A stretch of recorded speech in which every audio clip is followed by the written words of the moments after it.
Hey guys, it's Robin, RsIslandCrafts, and welcome to my studio. This is my Whip It Wednesday video where we sit and chat about what I've worked on in the past week or so, and maybe chat about what's going on in life or what I might want to work on next week. Thank you everyone who joined me during the live stream this past Saturday where we did the jelly roll race, and thank you for everyone else that joined in later on the replay. This is my quilt, my jelly roll race that I had finished. I know there was a few people that were sewing along live with us and they got their quilt tops finished. If you're interested in seeing what they look like, pop down below into the Facebook group for RsIslandCrafts, the group. And a few people have been posting their quilts that they did there. And other people were sewing along on other projects. I think we were having a really good time. Everyone was chit-chatting and working hard on getting their projects done.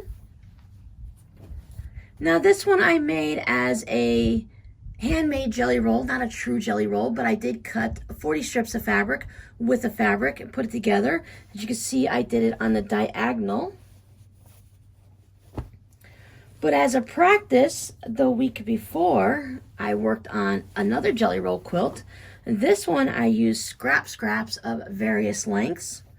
You're going to see this one and hear all about it on the last Friday of the month, January 29th. I have a video coming up on different things you can do if you weren't too happy with your jelly roll race quilt. So this is the one I've made. So I've made 2 jelly roll race quilts this week. This month, however you want to look at it. They were really a lot of fun. I also worked on some Valentine's Day fabric postcards.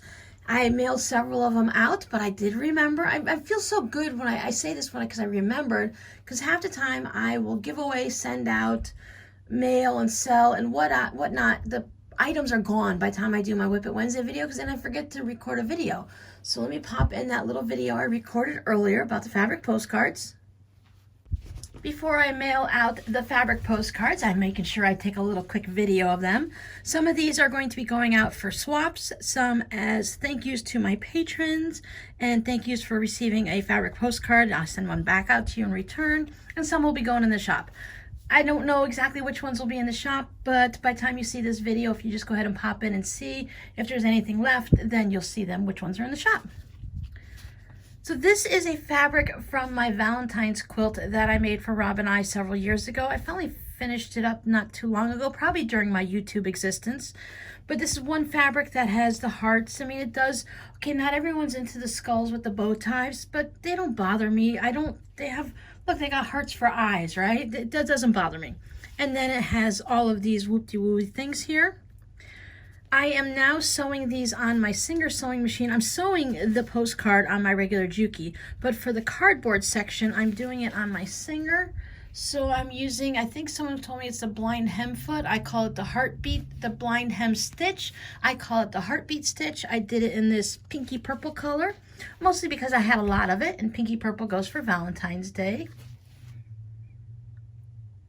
Boy, it's definitely a downgrade to go from the Juki that I'm used to with the speed and the smoothness and the needle down and the top loading bobbin back to the Singer, but I don't have to change the needle after I've used it on the cardboard, and if it gets dull, it doesn't matter because it's on the Singer. I can keep it over there. I will probably buy some Coats and Clark type thread just to keep in there, maybe something, I keep some white in there so that'll kind of go with anything, or maybe a light gray, just something. It's not like these postcards aren't a quilt that's going to go through the washer all the time, and Coats and Clark thread it's worked perfectly fine for me for many years before I switched over to the Essential line from Connecting Threads. So I think I'll do that. That way I don't have to keep changing out the bobbin all the time.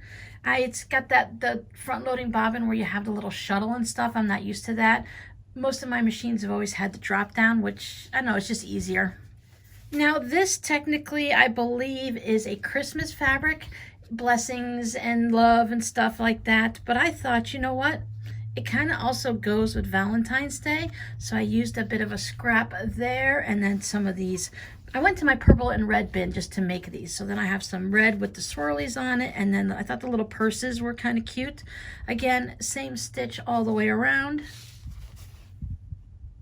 Oh, I guess I didn't pay attention. I paid attention to get this one right, but Actually, when I sewed it, it was wrong, and it's perfectly fine. It's a fabric postcard. I've had this heart fabric, oh, probably since I really first started sewing. Okay, it needs to be trimmed up a little. I can see that. I do double check and lint roll everything before it goes out in mail, so no worries on that. I'm going to stop saying it, but it's the same. I use the same stitch all the way around.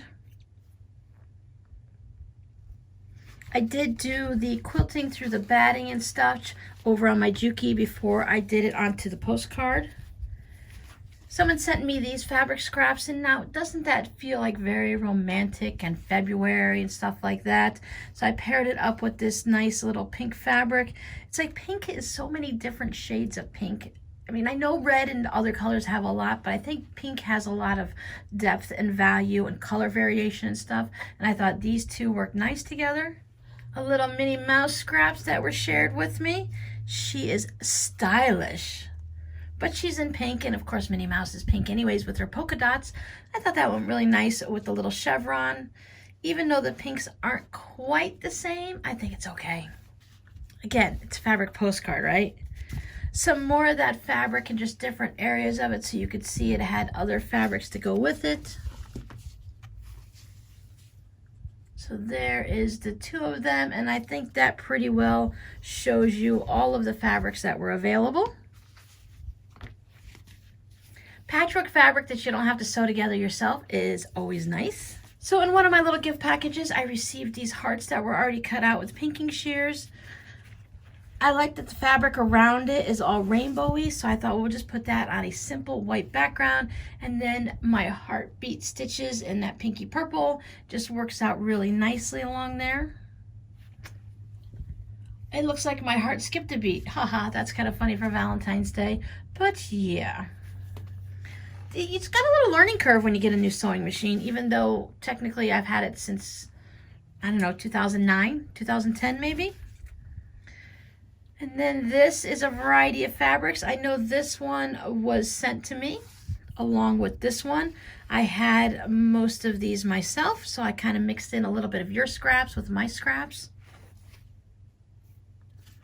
Diamond rings are always good for Valentine's Day. And then this is one of my favorites. I like just having a little bit of piecing this way and then piecing that way. This time I got the hearts and the top piece going in the right direction. So a little bit of poodle. Yes, you just have legs there, but that's okay. But you do have a little bit of a half of a best friend. Maybe that one got cut out of the picture. And there's a quick little look of all of them. And I have my little Singer sewing machine hiding over here on one of those TV trays just out of the way. So there you go. That way it's easy for me to grab and bring in, and I can use it and put it right back. I do need to make a cover for it, so we're going to be making a video coming up soon. I'm going to have a tutorial on how to make a sewing machine cover. I posted these on Instagram when they were just the fabric portion and there was no postcard on it yet.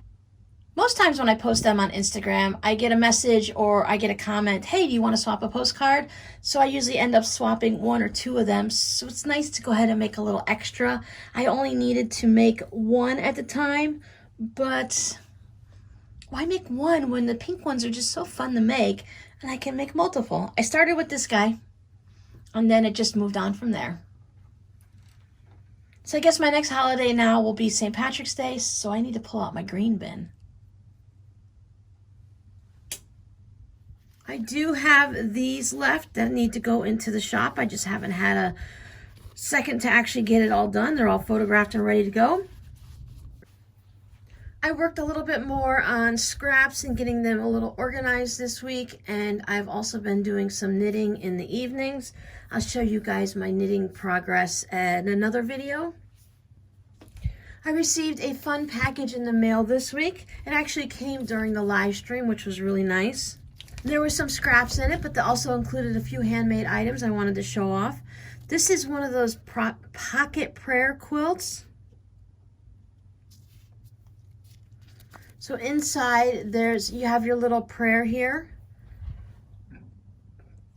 or your little poem, and then you can feel the cross inside. She was also sweet enough and printed off or cut it off of the sheet when she was done with hers, and I've got 4 of the prayers and a couple of the crosses to put inside. These are all really sparkly. There you go, both of them are right side up. And what she did, she sent me also some of the iron-on vinyl.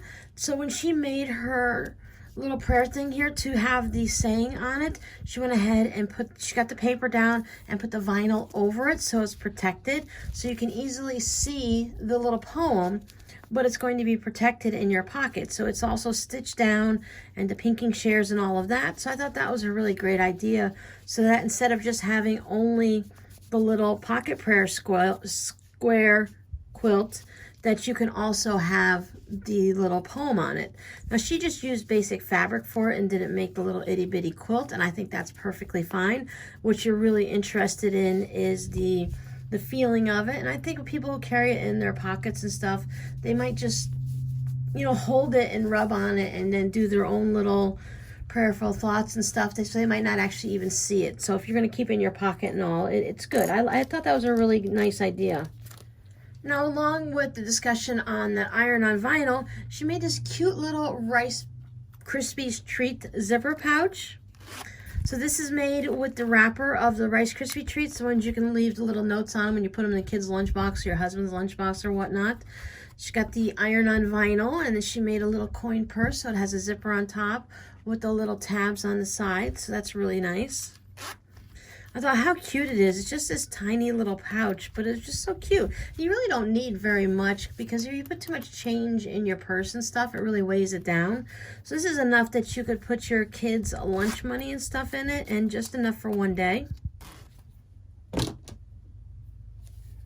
She also sent along a wallet and the pattern to make it. So I thought that this was, you know, you were going to open it up and it would just be like, so when I pulled this out, I thought it was just going to be one of those wallet pouches where you open it up and it's like a change purse wallet. But nope, it's got little spots here that you can put your credit cards in, your driver's license or whatnot. Or you can just put some cash in it and then put some change in the back.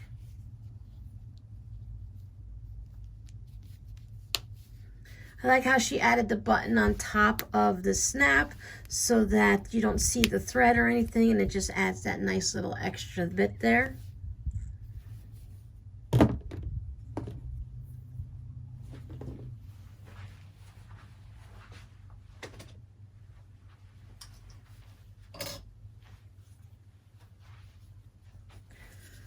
She sent along these orange peel templates, the larger size and the smaller size. These are from Missouri Star Quilt. And she used those, here's the smaller one, to make this cute little adorable pumpkin. It's got a leaf from like a fake flower type thing, and then it's got an actual tree branch that's glued onto the top for the stem. I thought that was really cute. And then of course, if you have a second one, you need to make a larger version. I love stuffed pumpkins like this.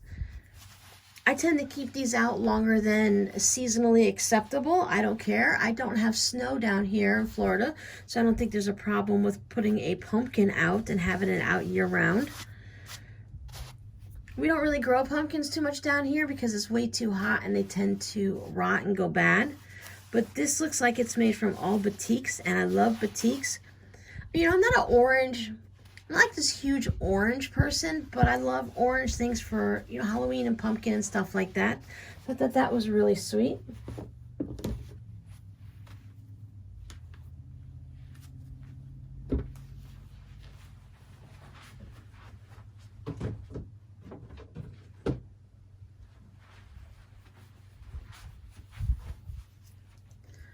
I have a couple appointments at the beginning of next week. I'm not really sure what I'm going to be doing. I'll probably, when I'm done with my appointments, get back into making 2 or 3 videos a day to try to get ahead on all of the videos that I need every month.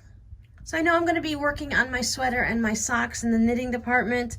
And besides that, I don't know. We'll just see whatever mood I'm in each day, and I'll go with that. So I hope you guys have gotten something productive done this week, even if it's just something small, something you've enjoyed, or even if it's just something that you need to do for a deadline.